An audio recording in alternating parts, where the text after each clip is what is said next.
Assalamualaikum warahmatullahi wabarakatuh. Alhamdulillahi rabbil alamin. Nahmaduhu wa nasta'inuhu wa nastaghfiruh wa na'udzu billahi min sururi anfusina wa min sayyiati a'malina. May yahdihillahu fahuwal muhtad wa may yudlil falan tajid lahu waliyyan mursyida. Asyhadu an la ilaha illallah wa asyhadu anna Muhammadan abduhu wa rasuluh la nabiyya wa rasula ba'dah. Qala Allah Ta'ala fil Qur'anil Karim, ya ayyuhalladzina amanu taqullaha wa qulu qawlan syadida yuslih lakum a'malakum wa yaghfir lakum dunubakum wa may yuti'illah wa rasulah faqad faza fawzan 'azima. Wa qala Nabi sallallahu alaihi wasallam, la yandurullah ila suwarikum wa amwalikum walakinnallah yanduru ila qulubikum wa a'malikum. Rawahu Imam Muslim.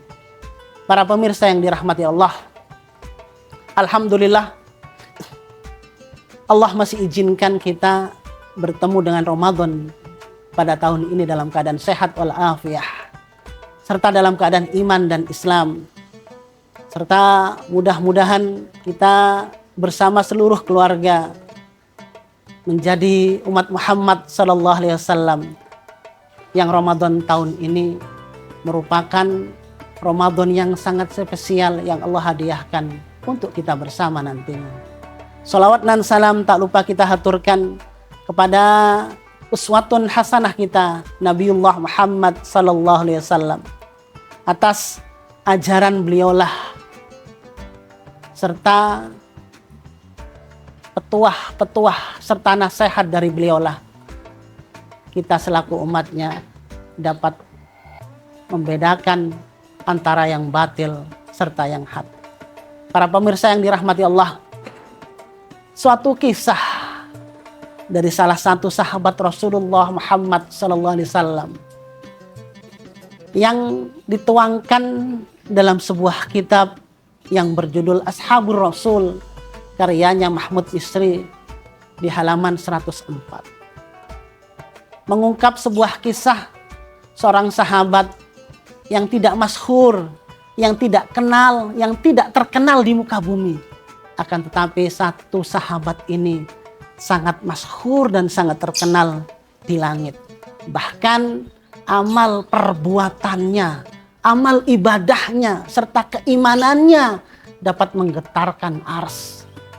Hingga Allah hadiahi dengan langsung dinikahkan dengan para bidadari surga kali itu. Para pemirsa yang dirahmati oleh Allah, sahabat yang satu ini adalah sahabat Rasulullah yang beliau cintai hingga membuat iri para sahabat-sahabat yang lain seperti Abu Bakar, Umar, Utsman dan Ali. Saking spesialnya sahabat yang satu ini, ketika beliau hilang dicari oleh Rasulullah Muhammad SAW. Beliaulah seorang sahabat yang bernama Julaibib. Kisahnya, pada suatu hari Rasulullah SAW menemui Julaibib yang, mohon maaf, sahabat ini, Julaibib ini tidak ganteng rupawan, tidak mempunyai harta, bukan seorang miliarder, tidak punya rumah, bahkan kakinya itu pecah-pecah karena tidak apa? Karena tidak bisa membeli trompa atau sandal. Hingga suatu ketika diajaklah bertemu oleh Rasulullah SAW di pelataran Masjid Nabawi kala itu. Dan bertanya kepada Julaibib, maukah kamu menikah wahai Julaibib? Tentu ya Rasulullah. Tapi yang menjadi pertanyaan, ya Rasulullah, siapakah yang mau menikah denganku? Aku ini adalah seorang yang tidak mempunyai harta dan lain sebagainya. Rasulullah tersenyum, sudah, serahkan kepada aku. Suatu ketika Rasulullah SAW mengundang seorang sahabat Ansor yang dalam kisah ini, kata Mahmud Misri, tidak diceritakan siapa nama sahabat tersebut. Sahabat Ansor tersebut mempunyai seorang anak cantik yang jelita dan rupawan. Hingga dia berkata kepada seorang ayah tersebut, sahabat Ansor itu, aku ingin melamar anakmu. Nah, sahabat Ansor tersebut langsung memotong pembicaraan Rasulullah. Ya Rasul, kenapa kau masih minta izin? Kalau kamu ingin menikah dengan anakku, langsung saja nikahi. Aku setuju kok. Aku nggak perlu bermusyawarah dengan istriku, dengan keluargaku di rumah. Langsung, insya Allah mereka pasti setuju. Kata Rasulullah, bukan untuk aku, wahai sahabatku. Pasti untuk sahabatmu yang terbaik kan? Abu Bakar? Bukan ya, sahabat. Untuk Umar kan? Untuk Utsman dan untuk Ali. Rasulullah SAW tersebut bukan untuk sahabat terbaikku yang 4 orang ini. Sang ayah tersebut diam sejenak, langsung tersenyum. Pasti yang terakhir ini tidak akan salah ya Rasulullah. Pasti engkau ingin melamar anakku untuk sahabatmu, seorang miliarder Islam yang sudah terkenal. Pasti untuk Abdurrahman bin Auf. Para pemirsa yang dirahmati Allah, Rasulullah SAW tersenyum. Juga bukan untuk sahabatku Abdurrahman bin Auf. Lantas untuk siapa ya Rasulullah? Untuk Julaibib. Para pemirsa yang dirahmati Allah, kata Mahmud Misri dalam karyanya Ashabur Rasul, sang ayahanda ini langsung keringetan. Bagaikan apa? Bagaikan disambar petir di siang bolong. Ya Rasulullah, kalau untuk sahabatmu yang satu ini, tunggu dulu. Akan aku musyawarahkan dengan istri dan keluargaku di rumah. Baiklah, kata Rasulullah, aku tunggu jawabanmu. Nah, para pemirsa yang dirahmati Allah, pulanglah sahabat Ansor ini menceritakan perihal bertemunya dengan Rasulullah SAW di Masjid Nabawi. Ternyata apa? Ternyata setelah bercerita, wahai istriku, tadi Rasulullah bertemu dengan aku ingin melamar anak kita.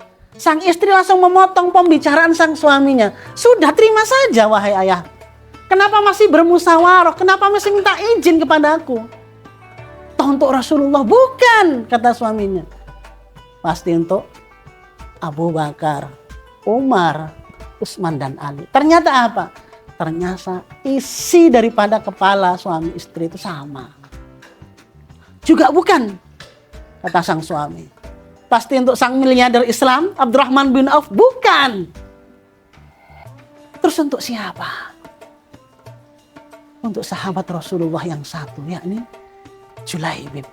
Para pemirsa yang dirahmati Allah, sang ibu langsung terbelalak dan kaget serta mengatakan, wallahi la yankihu abadan ibnati. Demi Allah, saya tidak akan menikahkan putriku satu-satunya dengan Julaibib selamanya.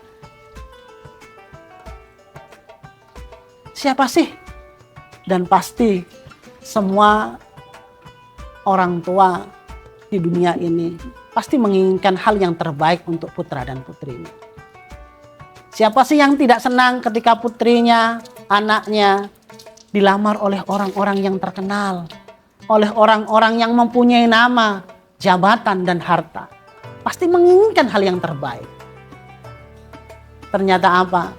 Ternyata pembicaraan kedua orang tua tadi didengar oleh sang putri dari balik tirai. Seraya keluar dan berkata kepada ayahnya, wahai sang ayah, kenapa nggak terima lamaran Rasulullah? Bukan untuk Rasulullah, tapi untuk Julaibib. Aku sudah dengar.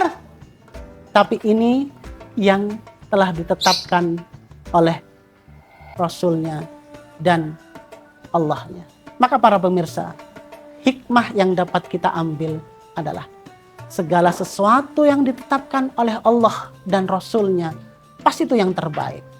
Sebagaimana Allah cantumkan dalam surat Al-Ahzab ayat 36. Maka pemirsa, jangan pernah takut dengan ketetapan Allah dan Rasulnya. Niscaya itu yang terbaik untuk kita bersama.